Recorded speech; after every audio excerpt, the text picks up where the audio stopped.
Hey everyone, and welcome to This Explainer. Today we're unpacking a classic tale from Chandonpur village, and honestly, it perfectly illustrates the real-world consequences of cutting corners in business.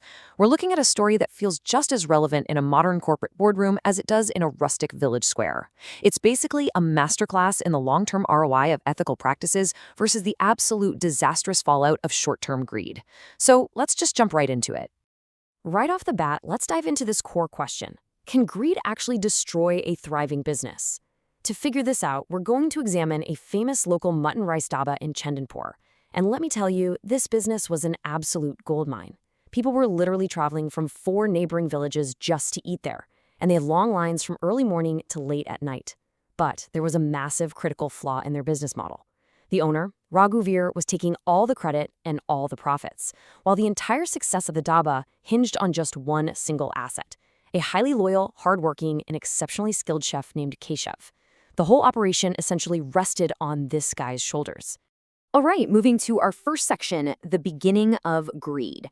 Our story kicks off with a business owner prioritizing immediate profit margins over long-term quality and his loyal employees. You see, there was a really stark contrast in philosophies here. On one hand, you have Keshav. This guy worked 19 hours a day from 4 a.m. to 11 p.m., with pure, unadulterated dedication. He didn't even ask for a raise. He simply asked for his agreed-upon wages on time so he could buy medicine for his sick mother. He treated that business like it was his own home. But then, on the other hand, you have Raghuveer. He looked at his booming revenue and, rather than rewarding the employee who was actually generating it, he just saw Keshav's wages as an annoying expense that needed to be slashed.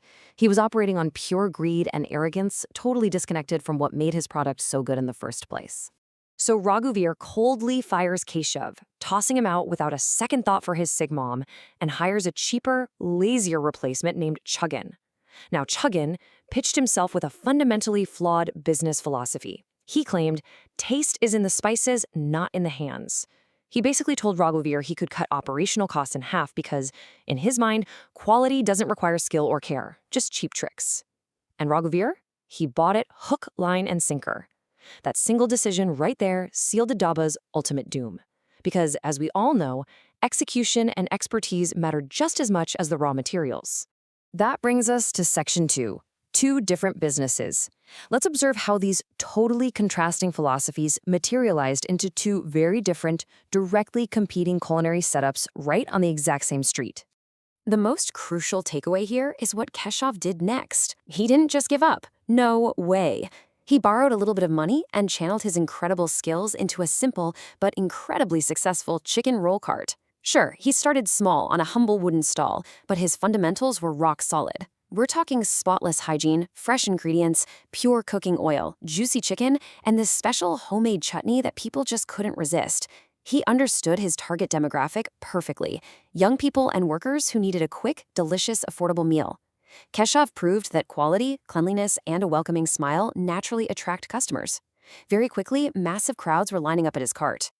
Meanwhile, back at the dhaba, because Chuggan lacked any actual culinary skill, customer traffic completely plummeted. And their brilliant solution to this? Double down on cheapness. Chuggan implemented this terrible, unethical strategy of hiding 2-day-old, spoiled leftover meat under massive layers of cheap, harsh chili powder and boiling it at extreme heat. I mean, gross, right?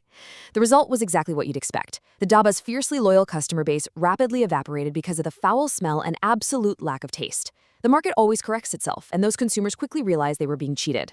So, here we are at Section 3, the result of stale food.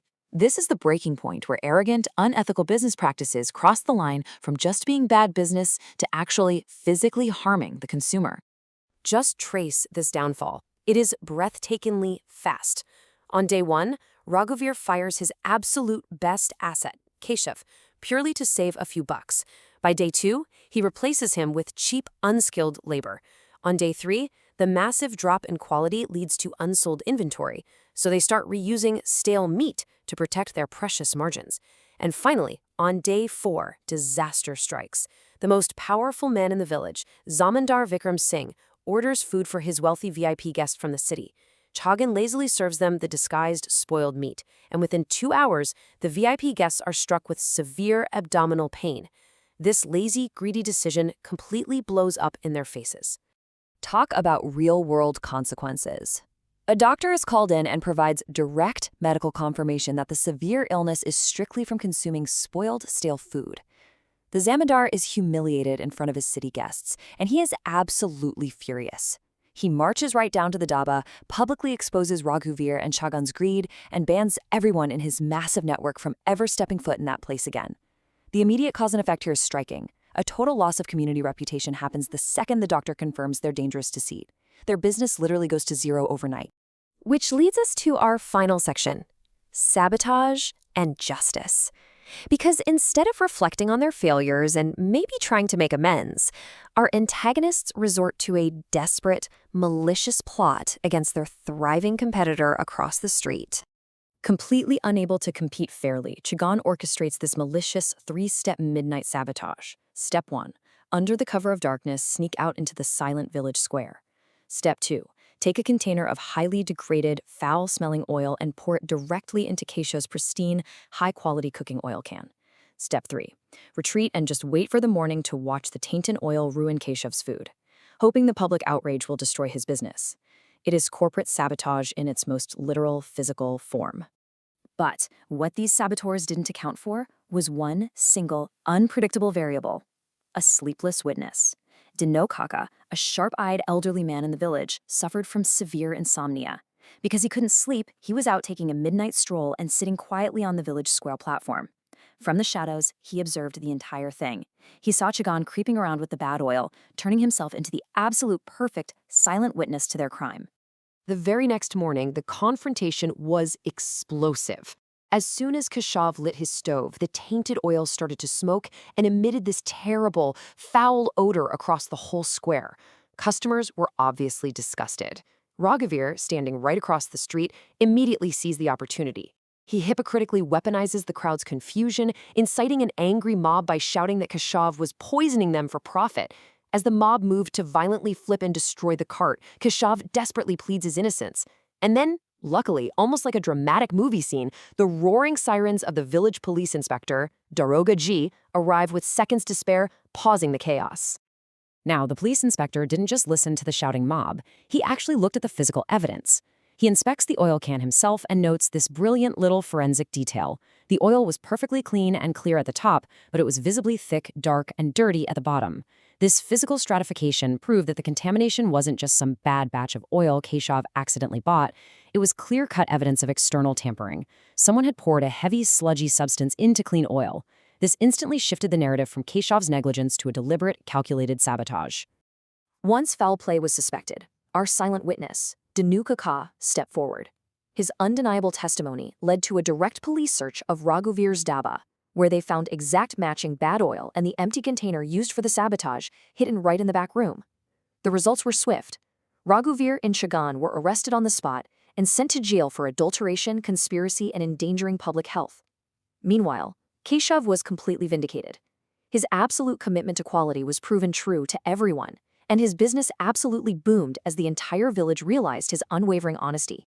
And this brilliantly illustrates the core moral takeaway of the story. As Dino Cabin noted, truth can be suppressed for a while, but never defeated.